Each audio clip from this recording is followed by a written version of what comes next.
ស្វាគមន៍មកកាន់វីដេអូថ្មីថ្ងៃនេះនៅក្នុងវីដេអូនេះខ្ញុំនឹងចែករំលែកបងប្អូនពីវិធីជំរុះរោមដែលមិនចង់បានចេញពីស្បែកបានជារៀងរហូតក្នុងរយៈពេល15នាទីរូបមន្តនេះមិនត្រឹមតែជួយជំរុះរោមដែលបងប្អូនមិនចង់បានប៉ុណ្ណោះទេតែថែមទាំងជួយធ្វើឲ្យស្បែកភ្លឺថ្លាផងដែរបងប្អូនអាចប្រើរូបមន្តនេះមកជំរុះរោមដៃរោមជើងឬរោមក្លៀកឬនៅលើកន្លែងណាមួយនៃរាងកាយរបស់បងប្អូនរូបមន្តនេះប្រើបានទាំងបុរសនិងនារីឥឡូវសូមទៅមើលពីរបៀបធ្វើទាំងអស់គ្នាប៉ុន្តែមុនពេលយើងចាប់ផ្ដើមកុំភ្លេចជួយចុចប៊ូតុង Subscribe បើបងប្អូនថ្មីសម្រាប់ Channel របស់នាងខ្ញុំគ្រឿងផ្សំដំបូងដែលយើងត្រូវការគឺម្សៅរមៀត1ស្លាបព្រាបាយបន្ទាប់មកយើងត្រូវការម្សៅសូដា1ស្លាបព្រាបាយរួចហើយយើងត្រូវការថ្នាំដុសធ្មេញ1ស្លាបព្រាបាយ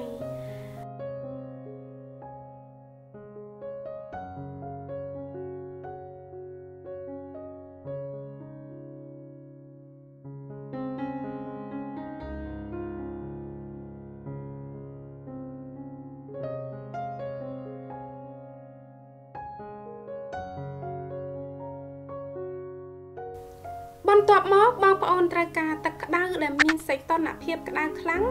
ហើយច្របាច់ទឹកក្រូចឆ្មាមួយផ្លែចូលប្រសិនបើបងប្អូនចង់បានទាំងការជំរុះរោមនិងធ្វើឲ្យស្បែកសរូបមន្តនេះគឺសម្រាប់បងប្អូន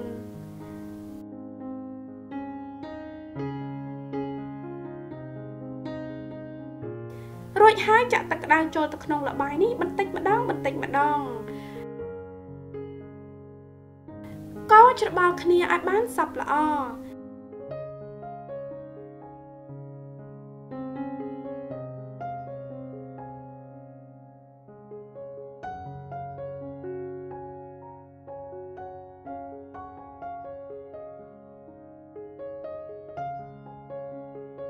បន្ទាប់មកលាបនៅលើរោមដៃឬនៅលើរោមជើងឬកន្លែងណាដែលបងប្អូនចង់ជំរុះរោម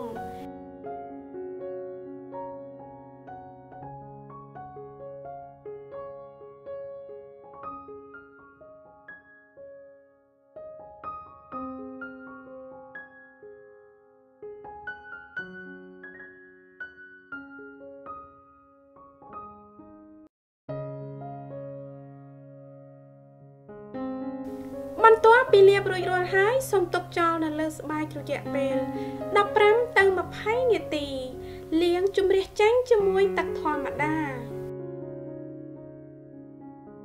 លាបឡេឬក្រែមផ្ដោតសំណើមដែលបងប្អូនមានប្រើរូបមន្តនេះ2ទៅ3ដងក្នុងមួយសប្តាហ៍ដើម្បីទទួលបានលទ្ធផលឆាប់ៗ